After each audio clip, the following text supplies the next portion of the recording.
You're all very welcome back to the main stage at the Living Well with and Beyond Cancer Conference 2021. I hope you took time to enjoy the workshops, maybe go to the exhibition and connect with fellow attendees. That's what it's all about. We're back on the main stage here and I'm joined by Donal Buggy, the Director of Services. Welcome, Donal. Hi Eddie, how are you? Thank you for being with us.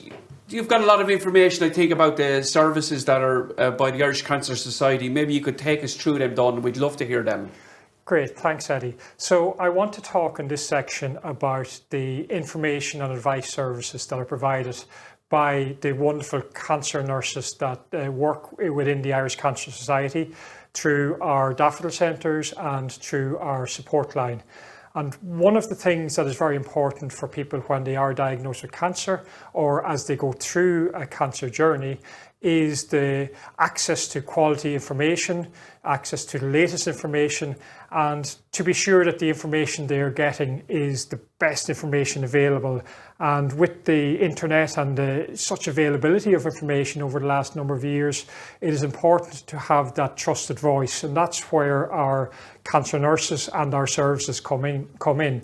So we have daffodil centres in 13 cancer hospitals right around the country.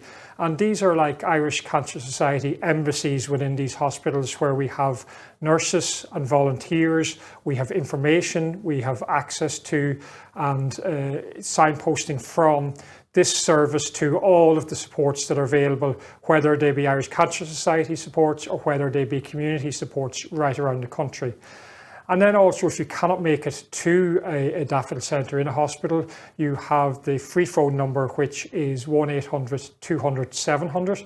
And this is a telephone service where we have cancer nurses on the telephone every day, Monday to Friday, from 9 to 5 to be able to answer your queries, to be able to, if you need access to counselling supports, they can link you into those supports.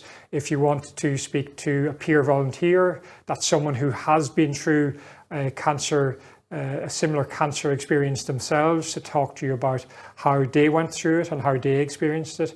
So they really are the kind of the jumping in point for any information, advice and support that you might need as a cancer patient, or indeed as somebody who is supporting somebody with a cancer diagnosis. So really good. And what I like about the whole thing, Donal, there that you talk about is about trusted information, that the information is trusted. And what I like too is that almost your embassies within the hospital, your ambassadors within the hospital, and also the home line. And you could take us through on how COVID, because this is a profound period of time that we're living in, and how has COVID impacted on service delivery? Yeah, COVID has had a massive impact on COVID delivery, and immediately in March of last year, when COVID really hit us for the first time, many of our daffodil centres closed down temporarily as hospitals tried to come to terms with what was happening and really try and understand what was happening. And our cancer nurses who worked in those daffodil centres at that time went into the hospitals and worked in those cancer units, helping with communication with patients, telephoning patients, helping with the reassurance that was needed at that time when so little was known. Our daffodil centres have since reopened from last summer. Unfortunately, many of our volunteers cannot go back to the hospitals due to the infection risk and the management of the flow of people through our cancer hospitals over the last period of time. But our daffodil centre nurses are there. They are there supporting patients at this time, answering, I suppose, and supporting patients who are, we've seen an increase in distress certainly over the last period of time. There's so much more uncertainty in relation to appointments, and we saw that third wave, as it was in late December, January, which had a real impact, and indeed in the last number of weeks, the cyber attack, which had a real impact on cancer patients. Again, having those appointments cancelled, rescheduled, all of that creates uncertainty. And uncertainty creates some distress and some worry in our cancer patients. And that's where our nurses, be they on the support line or be they in the daffodil centres, can really help.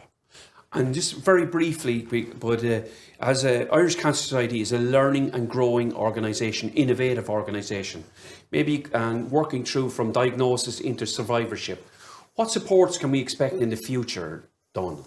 So we have really, I suppose, shift over the last 12 months in relation to supports. Changing, say, we have a chemotherapy education program, which is for newly diagnosed patients. That's now available online. We have a post-treatment workshop also, which we've developed in the last 12 months, available as a virtual workshop. So it will be a combination of in-person and virtual.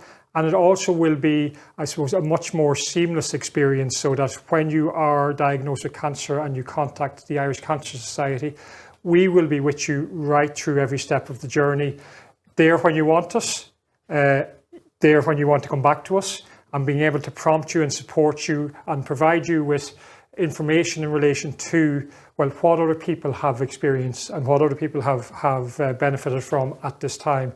So there's a lot to be done over the next period of time.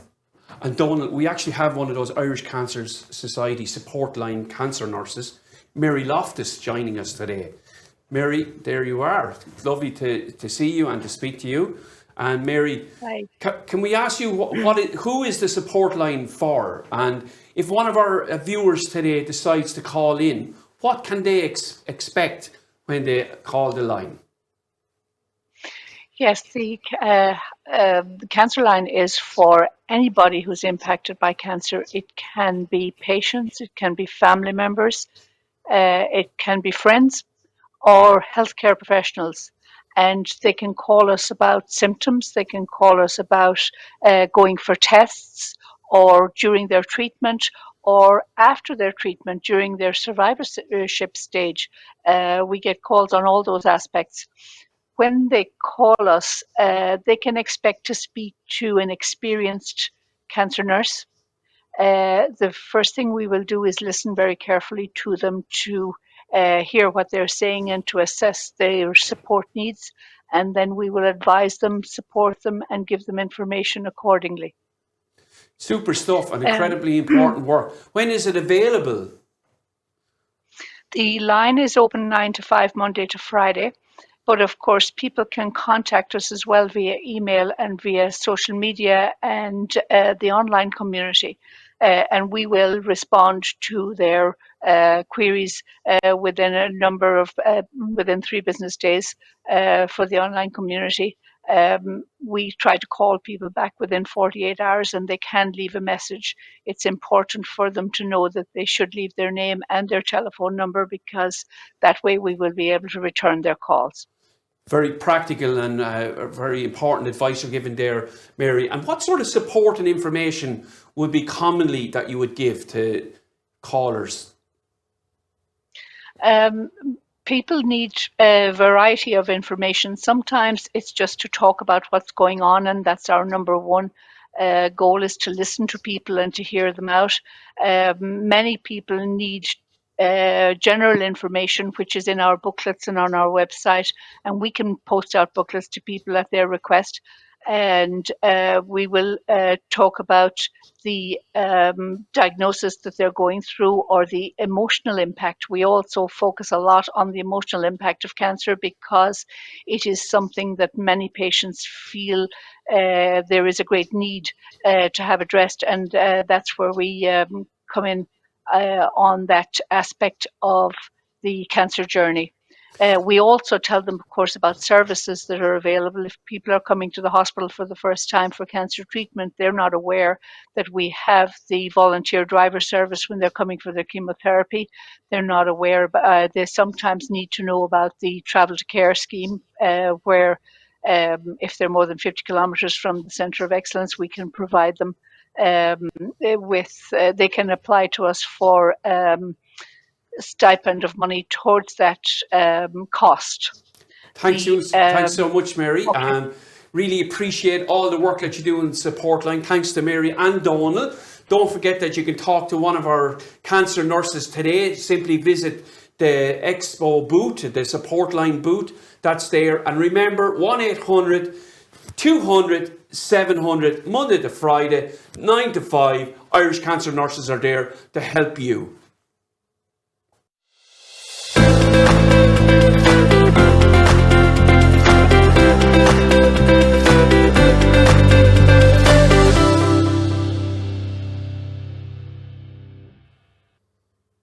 Well, you're all very welcome back to the main stage. We're delighted to have you back here. Dr. Rob O'Connor, the head of research in the Irish Cancer Society, and he's going to take us through the whole area of COVID and the impact of COVID on the cancer community. It's certainly been a massive challenge over the last 15 months. Now remember, if you have technical details, you can put it into the chat function. And we want lots of engagement. If you have a couple of questions, you can stick them in there as well, and we'll see can we get them through. I'm going to be asking questions on your behalf as well. I'm going to be an interested observer, and I'd like to ask questions that I think will be important to you, the viewers here today. But COVID has had a significant impact. Now, we're going to get into a poll as well, Rob. We're going to throw up a poll about how people feel. How do you feel about the current COVID situation? And you get three answers there: that I can't see an end in sight, you're cautiously optimistic, or you're positive. You think we're over the worst. We'd be really interested to know your thoughts on this, and we'll feed back our poll result to you later on. But it certainly has been a strange time. It has been, and I mean, it's a year since we've been here together, Eddie, in the studio, and a lot of water under the bridge, and a lot of things have impacted the cancer community and continue to impact the cancer community. Indeed, and I suppose if you think about COVID, and there's lots of questions coming up, and I think one of your roles, Rob, important role, and you're very good at also what I would call decluttering and demystifying, because sometimes there's a lot of myths, a lot of biases, untruths, and I'd like to, in our 25-minute session, is to maybe get through that. And maybe if you could just give a broad outline of the impact of COVID for those with cancer in Ireland, that would, we'll start off there, eh? Sure, and I suppose there's a lot of different impacts, and I'm kind of preaching to the converted in terms of people who've been through it. But I suppose first and foremost, there's been a big psychological turmoil. There's been a lot of change in the health system, a lot of worry, a lot of fretting.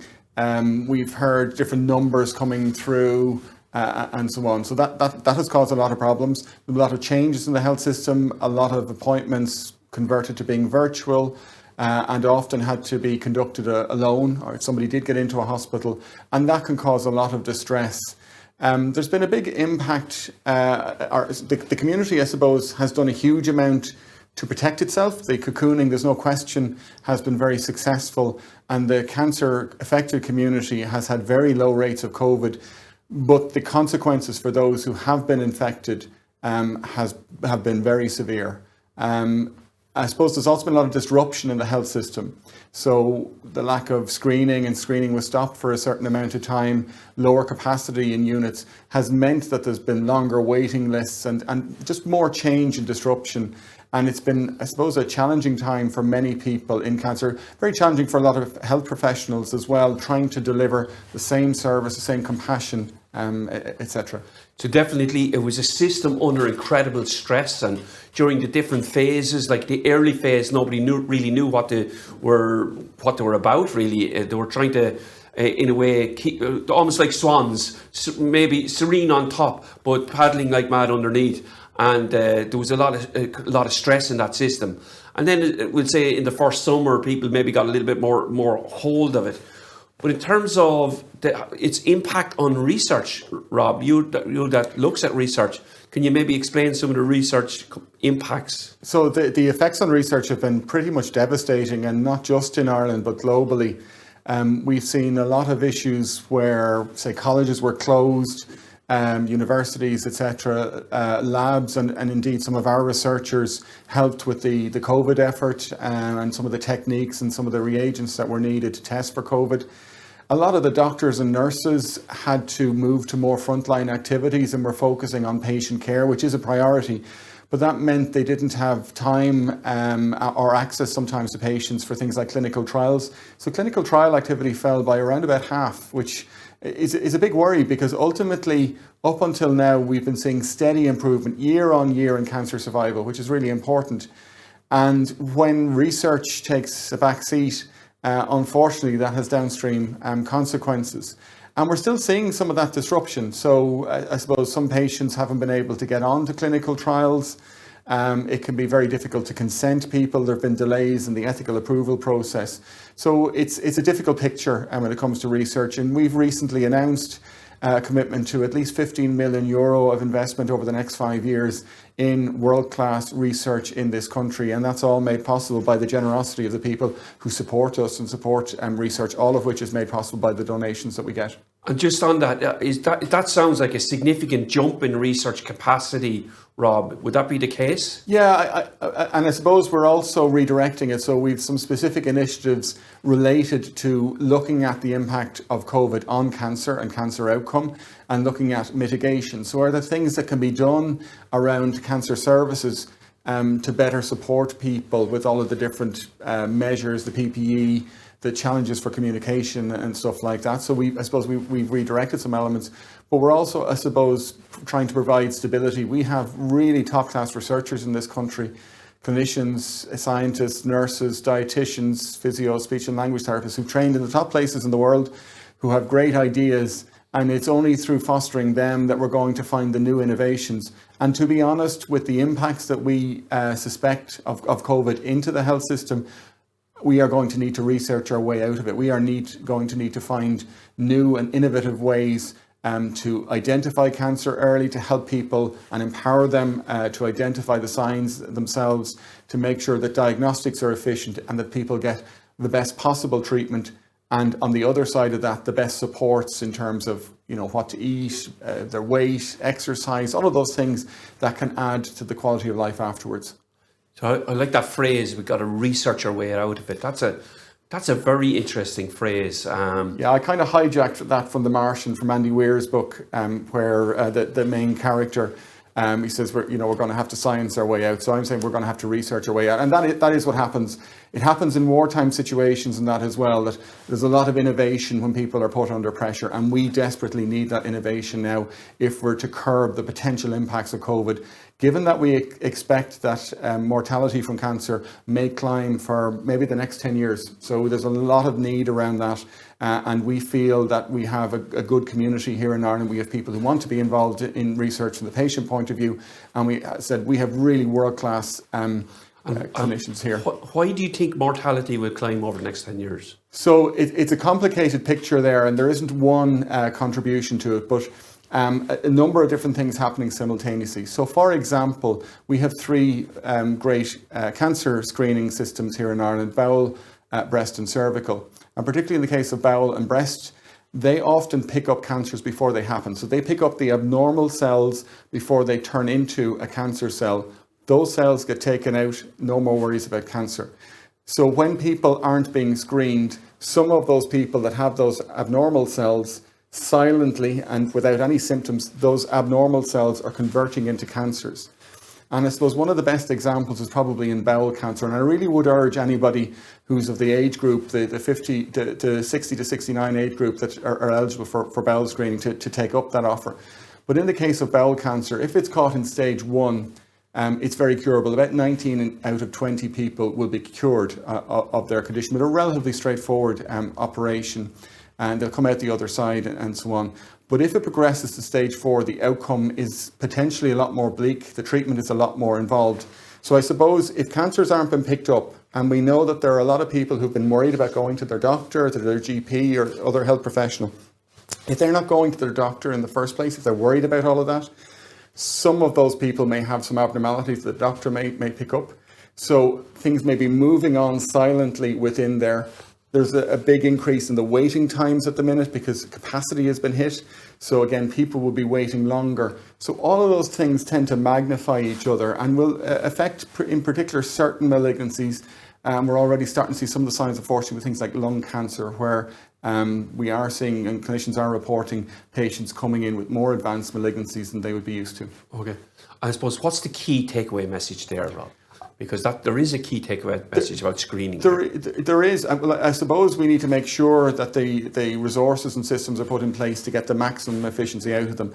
But on a personal level, if there's something wrong, feel confident to go and talk to your doctor, your GP, and talk about it. Articulate these things, get an appointment, and push for these things, because the earlier you're into a system, and often, as you know, Eddie, there may not be a cancer there. Not every pain, ache or lump or whatever is necessarily cancer. So people can get that reassurance.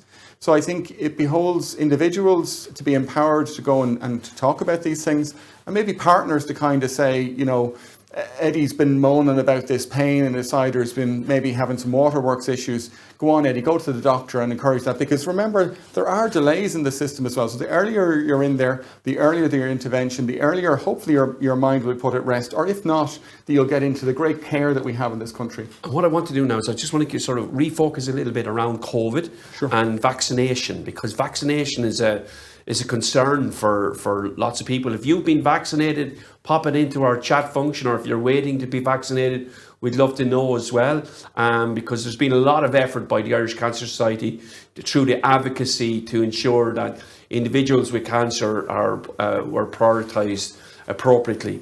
But there's a lot of misinformation about the vaccine as well. So I think let's debunk and let's get into some straight talking on vaccines, the importance of vaccines. And even people now are talking about vaccine shopping and different types of vaccine. Let's knock that one on the head for a start. Sure, and I suppose, and we were having a chat about this earlier, Eddie, vaccination is transformational when it comes to this disease.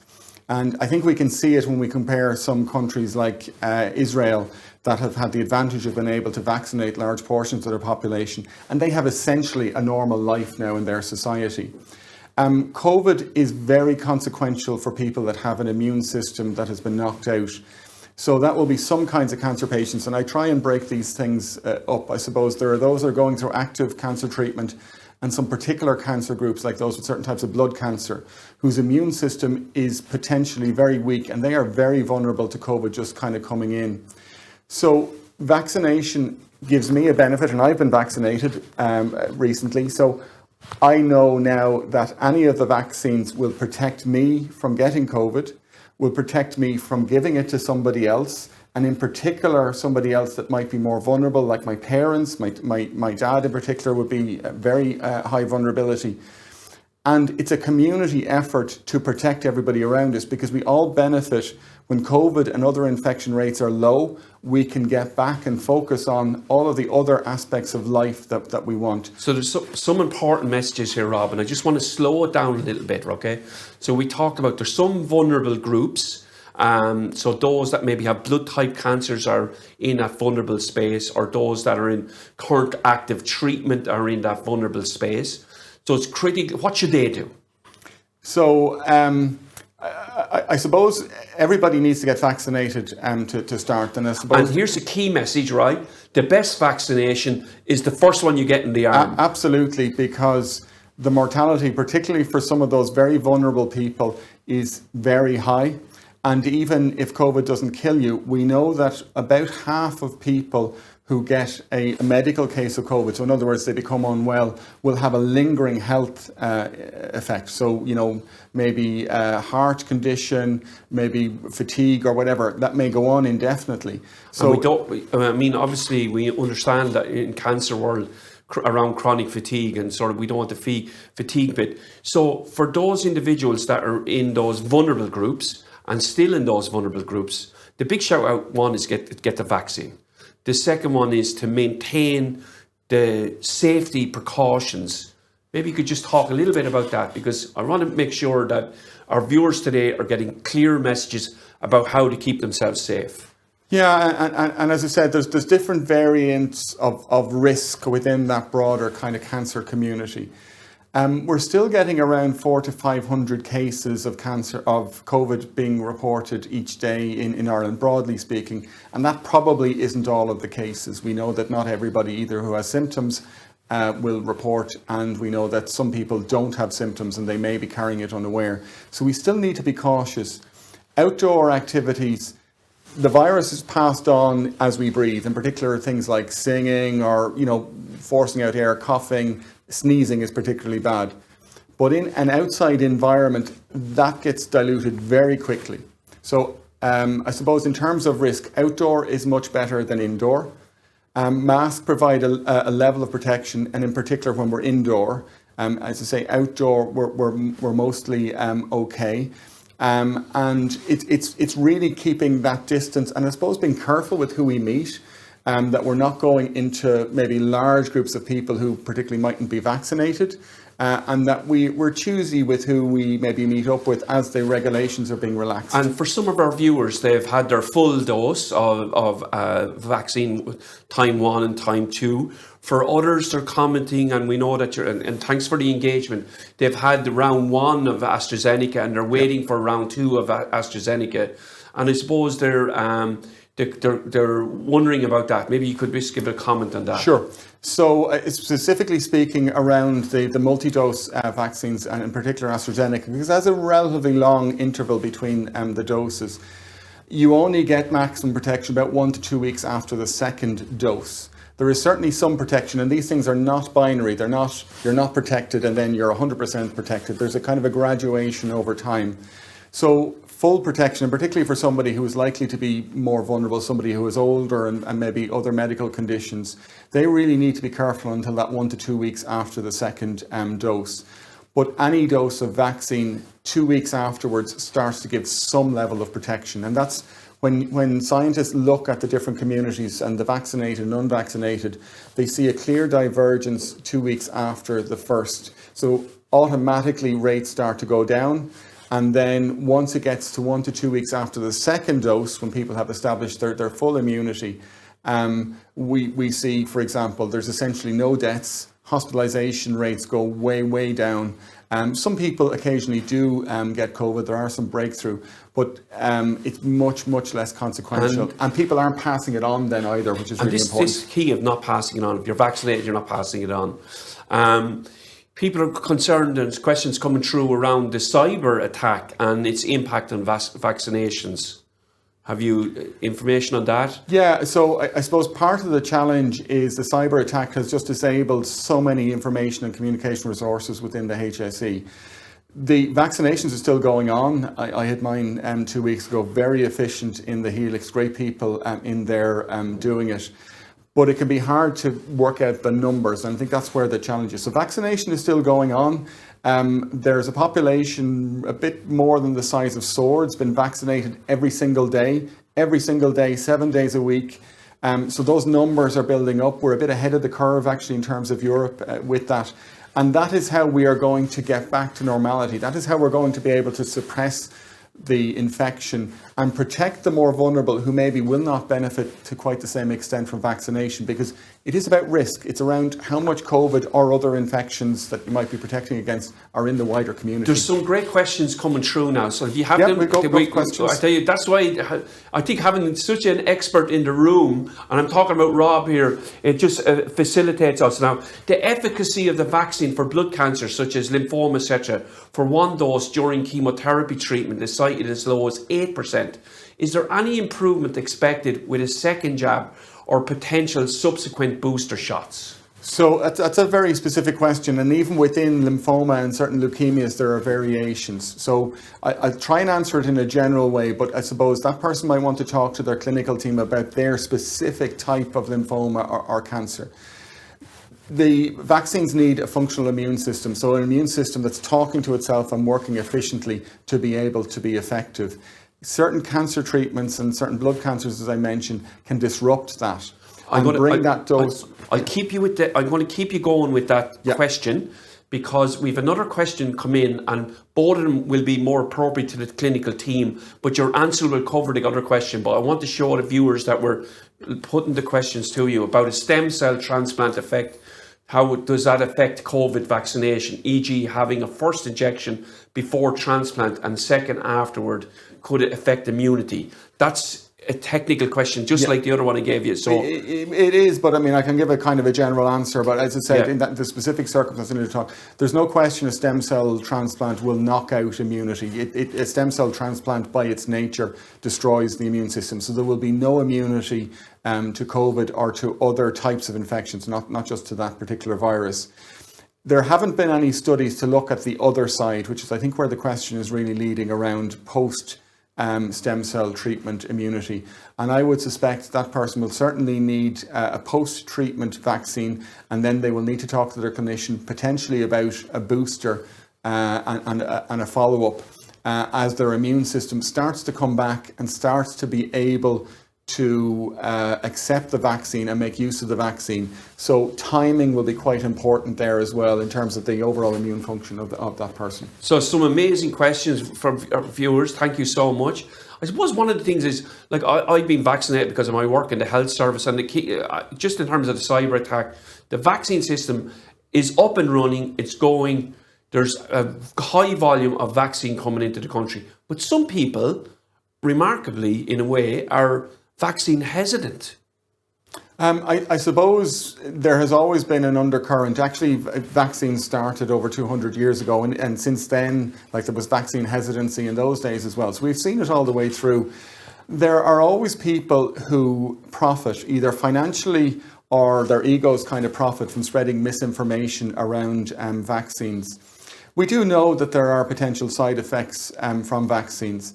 And those can vary from the very common, which are kind of mild flu-like indications, which essentially mean that your immune system is actually is working and is reacting to it, right through to some really, really rare effects on the blood system. And when I say rare, these are of the order of the same risk of you getting a blood clot from a short-haul flight from, going to London or to Paris or something like that. That's the level of risk that we're kind of talking about.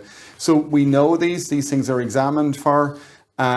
We know there have been more than a billion doses of the different vaccines given. So there's a lot of information out there. But unfortunately, there are people spreading misinformation, spreading fear, and that. And it is a challenge. And I suppose it beholds all of us to try and talk factually, because, as I said, this is so important as a community effort to protect the people around us, to protect the most vulnerable, to protect, for example, pregnant women, to protect those affected by cancer, those with certain types of immune conditions, and let them have a normal life, as well as protecting me from that and my family and the risks and the health risks of getting COVID. And one of the things I think about, Rob, is often I think about our sphere of concern and our sphere of control. And basically, what happened around this COVID pandemic is that we became hugely concerned, naturally.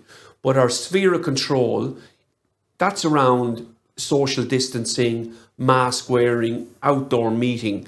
That's still very important, isn't it? Well, absolutely. And there's a great model in terms of that control of COVID and so on.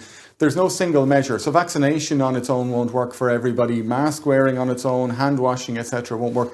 But all of these things together are things that I can do that empower me to protect my community and stop me passing on if I got it, or my family, my loved ones, and that. So all of these measures kind of come together. All of these things help keep levels low, and all of those then allow us the opportunity very soon to be able to get back to meeting up with loved ones, whatever we might do, go out and socialise, go to concerts, and those other elements, which are really important parts of being human and civilization. And that we've taken a pause to protect ourselves, but taking those measures allows us to have control and should reassure people not to be afraid and be able to engage, go into their local supermarket, for example, and feel comfortable that they're not going to pick up a nasty virus. We got some results from our poll, which is sort of interesting. It's an interesting contrast, because in our earlier poll today, when we asked people about stress, over 90% of people indicated levels of stress around this virus period, for 90% for medium, high, and very high. But when we ask people now how do they feel about the situation, 75% of people are cautiously optimistic. 22% are positive and think we're over the worst, and 2% are struggling and can't see an end in sight. So I hope that we've moved that little 2% on with our little bit of an interaction over the last 2 weeks. And I think that the momentum of being cautiously optimistic, and I think that's a good place to be, because I think cautious optimism means that, and what we have learned is, it's not a straight line, is it? No. There's always been a little half step, something that's, now we've this Indian variant that people are talking about. What would you think about that, Rob? So the Indian variant is certainly a new strain. So what has happened is, over time, as this virus is going through hundreds of millions of people, it changes and it tries to evolve. And one of the evolutions, which is very common, is to become more transmissible. So this is a more transmissible. It's probably 2 to 3 times as transmissible as the original infection. So it is a bit of a different disease. It doesn't seem to have any greater rate of illness or that with it, but it's hitting more people, so it looks like it does.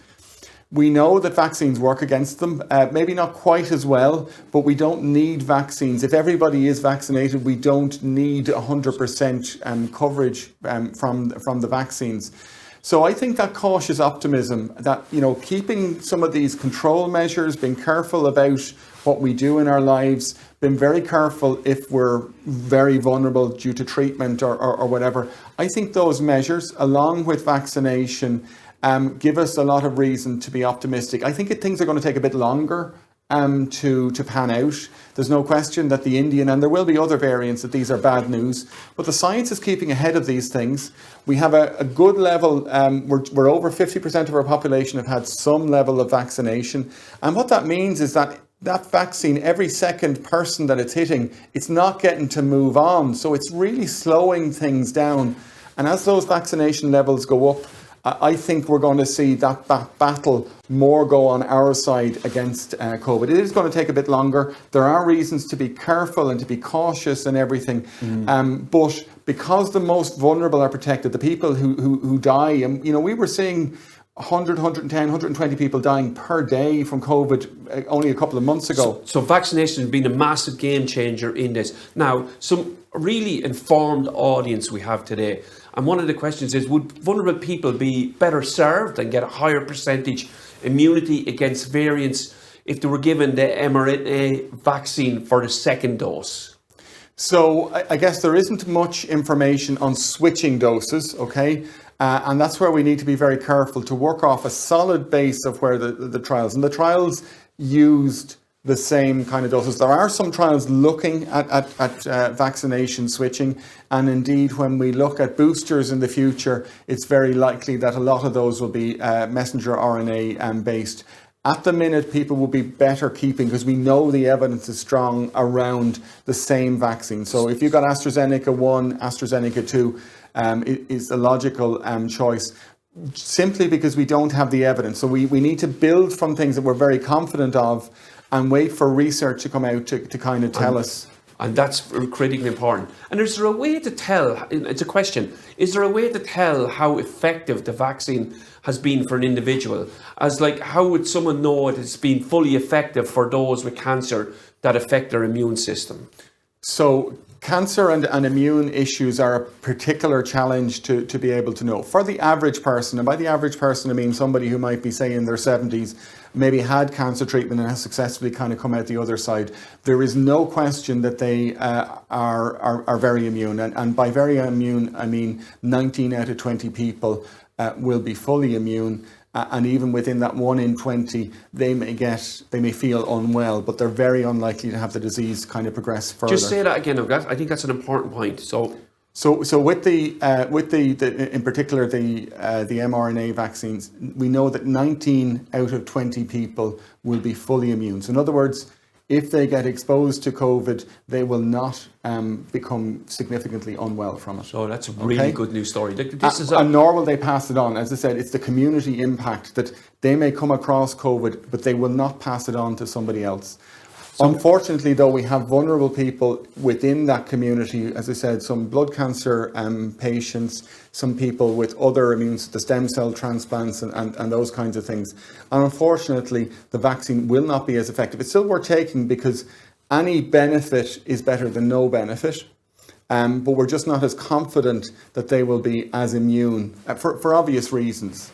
And we know that those communities are being protected. That's what's come out. And if you look at countries that are further along, like Israel, with their vaccination roadmap, that is exactly what we're seeing, that these people are being protected. Well, Rob, I want to thank you today. That's just been a tour de force with the most knowledgeable person in the context of cancer, immunity, vaccination, all the key questions addressed. And we pushed our time out a little bit. I really appreciate that. But I'm going to take this opportunity to introduce our next speaker, Dr. Jarushka Naidoo, who's a consultant medical oncologist. And Dr. Jarushka will give us another tour de force looking at the whole area of advances in immunotherapy. So we're calling in Dr. Jarushka in the context of looking at advances in immunotherapy. Thank you very much, Rob. Brilliant work. Keep best wishes with all your work. Thank you. And thank you so much. Very appreciated.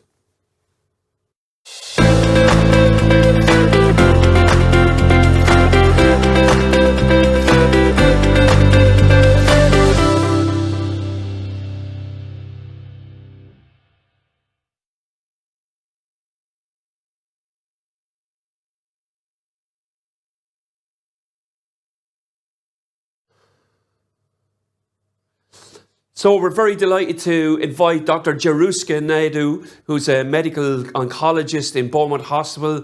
Jarushka, are you there? Yes, can you hear me? Yes, hear you loud and clear. Welcome to the main stage at the Living Well With and Beyond Cancer Conference. We're really looking forward to your presentation. How are you today? Good, thanks so much. It's a pleasure to be here, and thank you to the Irish Cancer Society for the opportunity to speak and to share this knowledge with all of your members. Super stuff. So I will let you go with your presentation and your slides. Thank you so much. No problem. Okay, so thank you very much for that introduction. My name is Jarushka Naidoo. I'm a consultant medical oncologist here in Beaumont Hospital, recently returned from Johns Hopkins University, where I was a consultant for many years, and I specialized in the area of both immunotherapy and lung cancer. And today I'm very pleased to tell you a little bit about some of the advances in cancer immunotherapy. So as some of you might be aware, immunotherapy for cancer is actually not a new strategy. And we have observed over many, many years how different approaches to try to combat cancer may actually be seen as immunotherapy. And this dates right back to the 1800s, where a surgeon noticed that patients who developed infections after cancer surgeries sometimes appeared to do better and to live for longer compared to those who didn't develop infections. And in an early study, he actually injected killed bacteria into these patients as part of a clinical trial to try to see if he could generate these better outcomes for patients. And what he was doing was actually trying to stimulate an immune response using live or killed bacteria. There are other immunotherapy agents that were, or ways to change the immune system that were then developed in the early 90s and the early 2000s. The first is an infusional drug called interleukin-2 that was used as the first sort of anti-cancer immunotherapy in the early 90s. We also know that there are vaccination programs against cancer, such as the cervical cancer vaccine that we know about, that has been instituted since the early 2000s. And then in 2010, an immunotherapy vaccine for prostate cancer called Sipuleucel-T was developed and is now used in some patients with prostate cancer. But really, immunotherapy sort of came to the fore in terms of how we think about immunotherapy in around 2011, where a new drug called ipilimumab was developed. And this was a totally different class of immunotherapy. This was a drip treatment that tried to energize or re-engineer the body's immune system to recognize cancer the way one's immune system might recognize infection. And this class of immunotherapy is called immune checkpoint inhibitors. And the picture there of the gentleman, Jim Allison, is the gentleman that discovered the first protein that immunotherapy was developed against, called CTLA4. And in the last couple of years, he has actually won a Nobel Prize for this. So immunotherapy really changing the face of science. From here, other immunotherapies have also been developed. An immunotherapy approach called CAR T cells, which stands for chimeric antigen receptor T cells. And how this works is totally different to immune checkpoint inhibitors. For this kind of immunotherapy, a patient's immune cells are actually removed from them through a large volume blood draw. The T cells are then genetically engineered outside the body to try to help it recognize cancer and then reinfused into the patient. And that has been shown to be of benefit in certain types of blood-based cancers, such as acute lymphoblastic leukemia. Some major advances in immunotherapy have come in recent years in that we have recognized that immunotherapy with immune checkpoint inhibitors may actually help a broad range of cancers that's not based on where the cancer started, but is actually based on some of a cancer's genetic features. So patients whose cancers have a high rate of what we call microsatellite instability, which is a genetic change, can actually respond incredibly impressively to this class of medicines. And this was the first approval for immunotherapy that was not based on a specific tumor type, but rather on a feature of a tumor. And then more recently, we have seen that now immunotherapy combinations are being seen where immunotherapy is being combined with chemotherapy in cancers such as lung cancer. So why would we say that immunotherapy is the ultimate anti-cancer agent? And why are people so excited about immunotherapy? Well, there are a number of reasons for this. The first is that immunotherapy has the potential to be very specific in that a patient's cancer can have multiple different facets to it, different proteins that it expresses. And one's immune system can therefore be tailored to those different parts of the cancer, unlike a chemotherapy, which is one drug and will act in one specific way. The second reason why so many of us are excited about immunotherapy is that an immunotherapy has the potential to be adaptable because our immune response changes as we grow and we are exposed to new proteins. So when one gives an immunotherapy and when our immune system is attuned to the different ways a cancer can behave, it has the ability to evolve and change as the cancer evolves and changes. The second and probably the most exciting piece about immunotherapy is our immune system has memory. When we're young and we're exposed to certain bacteria or viruses, if we're re-exposed to those later in our life, we have immunity against those infections. And similarly, if we develop immunity against a certain class of a cancer, that immunity may be persistent throughout our lives and may actually persist even when we stop an immunotherapy treatment. Lastly, an immunotherapy may be universal. Because we all have an immune system and our T cells are able to get to nearly every organ system in the body or recognize these different proteins, then on the surface, an immunotherapy should work or have the potential to work for many different types of cancers.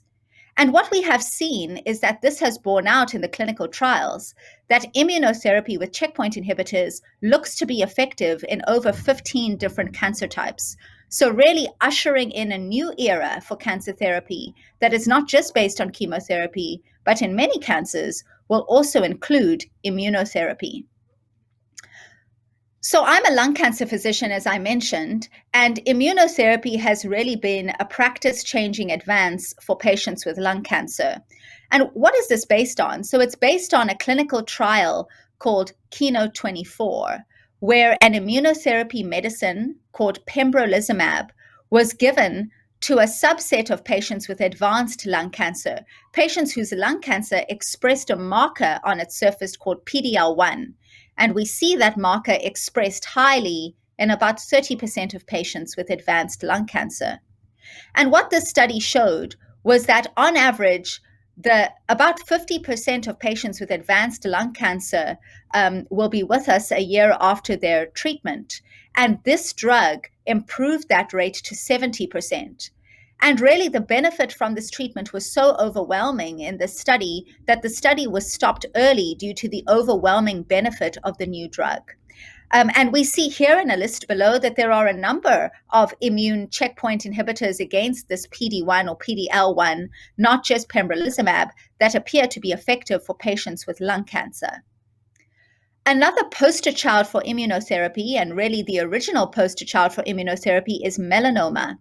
So in patients with melanoma, we now know more than 5 years later that giving immunotherapy, not just with one, but with two immunotherapy medicines, a combination of ipilimumab and nivolumab, can dramatically change the course of the lives of patients with advanced melanoma.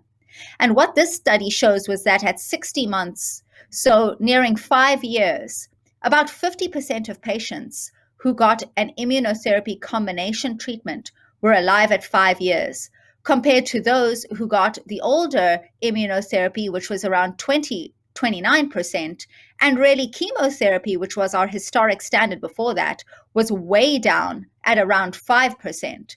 So really, immunotherapy having totally changed the face of melanoma.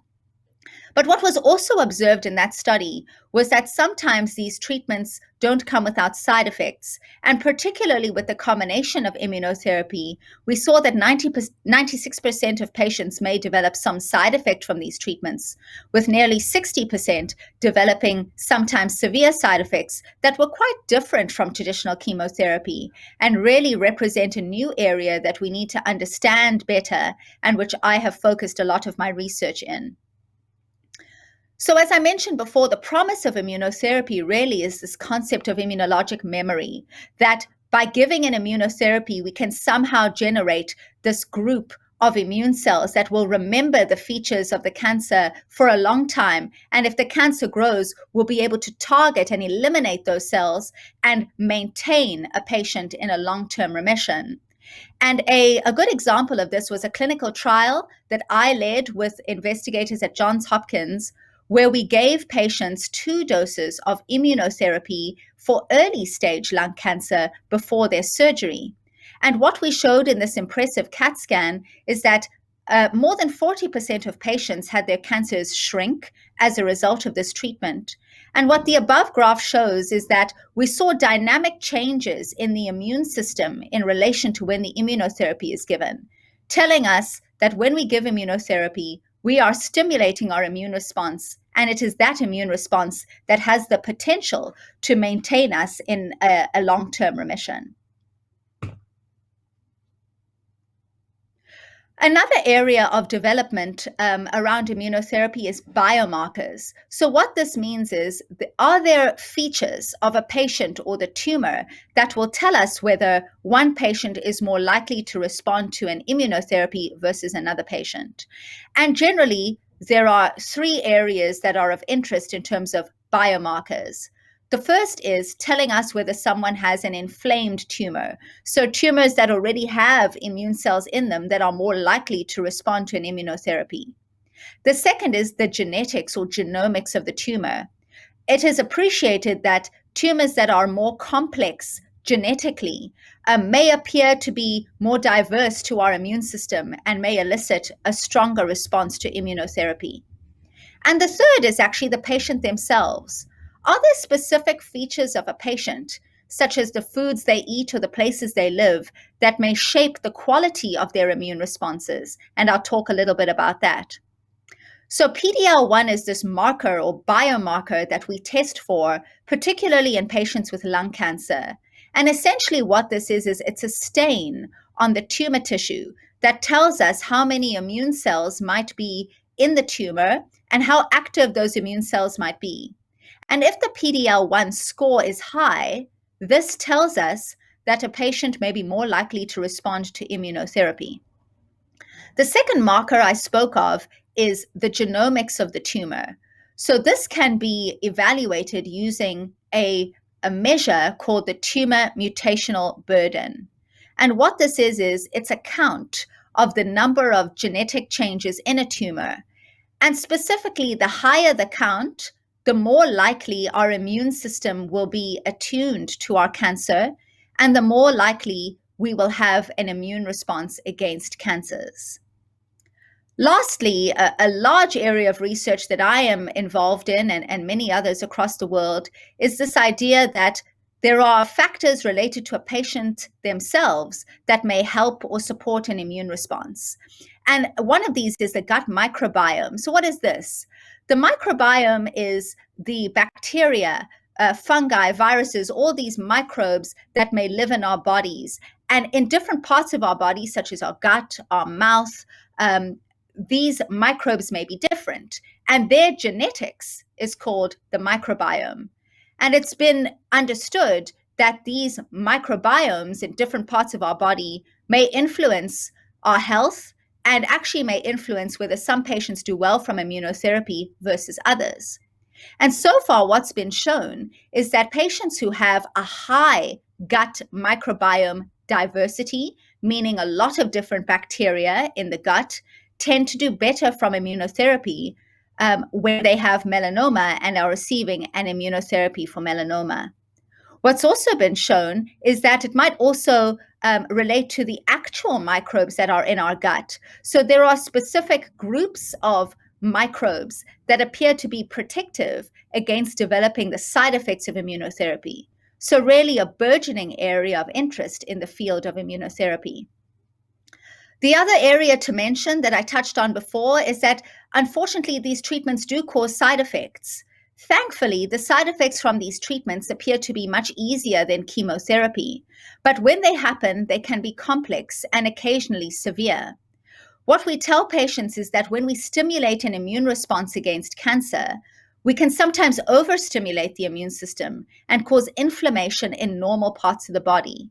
And really, any part of the body can become inflamed from immunotherapy. The two areas that are sort of greatest concern are inflammation in the lungs that may happen as a result of immunotherapy, called pneumonitis, or inflammation in the heart, called myocarditis. And these two side effects have been associated with some treatment-related deaths from immunotherapy. So I've done a lot of work on the side effects of immunotherapy, and what we've identified is that, for example, in pneumonitis, which is this lung inflammation that may occur as a side effect of immunotherapy, this actually may become chronic in some patients. So in a small number of patients, we may see long-term inflammation in the lungs requiring long-term steroids, and that sometimes we can pick this up on a lung biopsy. So really this relates to some of the strategic priorities of the Irish Cancer Society, that in patients who survive from immunotherapy, having these chronic or long-term side effects, understanding them and understanding how to manage them is going to be a cornerstone of the future of giving immunotherapy.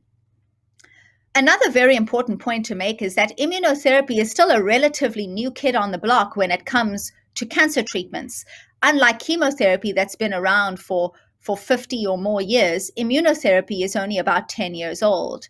And we are still learning about some of the side effects that may occur from these treatments. At Hopkins, we noticed that a couple of patients were developing joint pain during their immunotherapy, and that had never been described before. But we wrote the first study where we identified that patients might actually develop arthritis as a side effect of immunotherapy. And what we identified is that this arthritis actually may be different depending on what immunotherapies a patient receives. And in those patients who get two immunotherapy drugs, they might get a type of arthritis that involves the joints of the hands or the knees rather than other types. We also identified that about 10% of patients will develop a chronic or long-term arthritis that can last for more than 6 months. A very interesting point about the side effects of immunotherapy is actually, ironically, sometimes getting these side effects can tell us that the treatment may be more likely to work.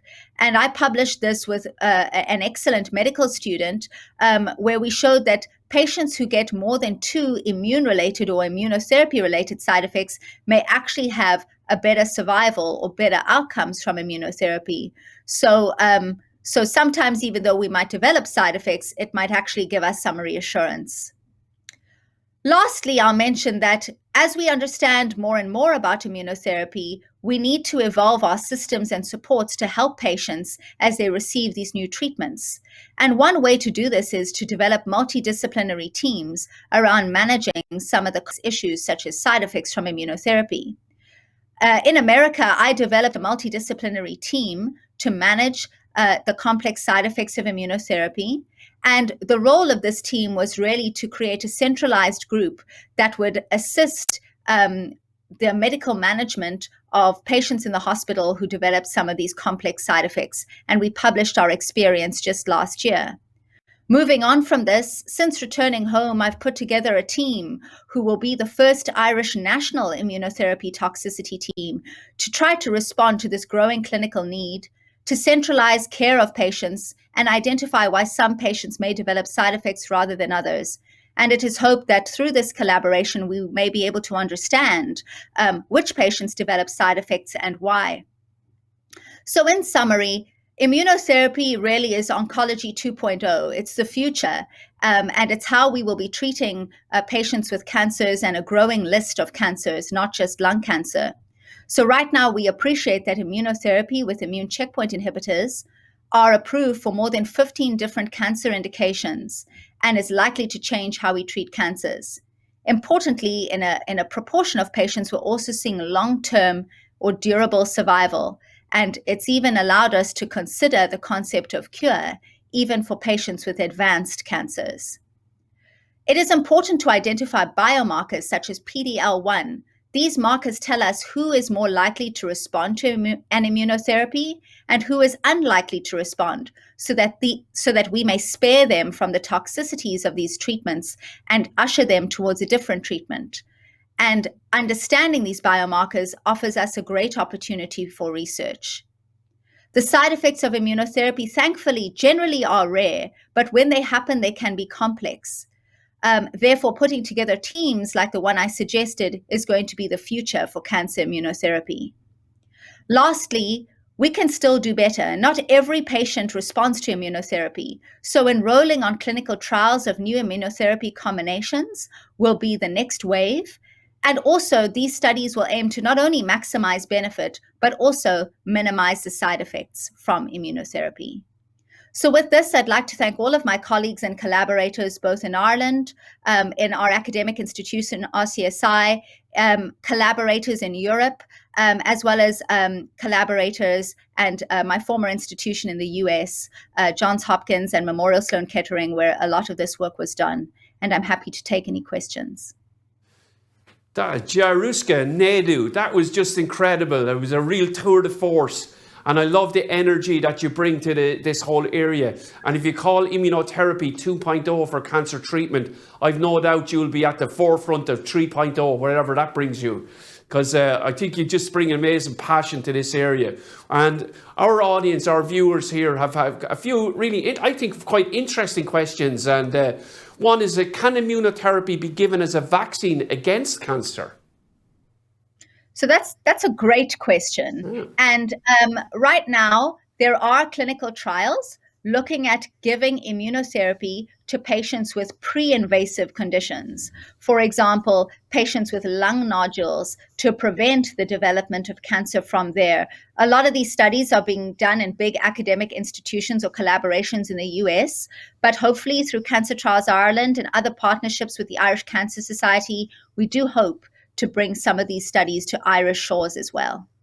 And so there's quite a few questions coming through. I think some great questions. Is there any record or information about how immunotherapy is influenced by vaccination? That is a great question. So there is some early information. I'm assuming what's meant there is the COVID vaccination. Yeah. To suggest that patients with immunotherapy don't tend to do worse with COVID, and that actually it's patients who are treated with chemotherapy that may have poorer outcomes from COVID. I think we're still understanding how patients getting immunotherapy may be affected by certain vaccination strategies, and there is a lot of work being done on that. At the end of the day, I think what we have to realize is this is a situation of competing risk. And we know that all patients who have cancers who are getting a cancer treatment are at an increased risk for infection. So protecting our patients from COVID-19 is often just as important as them receiving their cancer therapy. And some questions now around about different cancers. Now, what successes have you seen with immunotherapy, or what treatments in the context of myelosarcoma, GBM, advanced brain tumor, and luminal BC? Okay, so there you are now. We're really stretching you here. Yes, you are. So leiomyosarcoma is a very different kind of cancer. It is a cancer of that's usually of the connective tissues. And classically, these cancers have not been great responders to immunotherapy, unfortunately. Similarly, with glioblastoma multiforme, which is a very aggressive type of brain tumor, giving immunotherapy as a single drug has not been shown to have great activity. However, there is a new study called the IceCap study where an immunotherapy was given in combination with another approach. And so combination strategies appear to be something that may be of benefit in some tumor types that appear to be resistant to giving immunotherapy on its own. The last is luminal breast cancer. So triple negative breast cancer appears to respond to some immunotherapy combinations of chemoimmunotherapy, but other types of breast cancers have not appeared to be responsive to giving immunotherapy alone. Having said all of that, this is a huge area of research, and combinations really are the name of the game, trying to bring a couple of different combinations of drugs together, incorporating an immunotherapy. So what I tell you, or what I know for sure, is that what I know now is going to be out of date in 3 months, which is a great thing because it means that there's always hope for something better, and clinical trials afford that hope. And hope is that point that we'll finish on. An incredible presentation. We're definitely going to get you back. Jarushka, that's fabulous stuff, and your knowledge base and that leaving people with that sense of hope is critically important.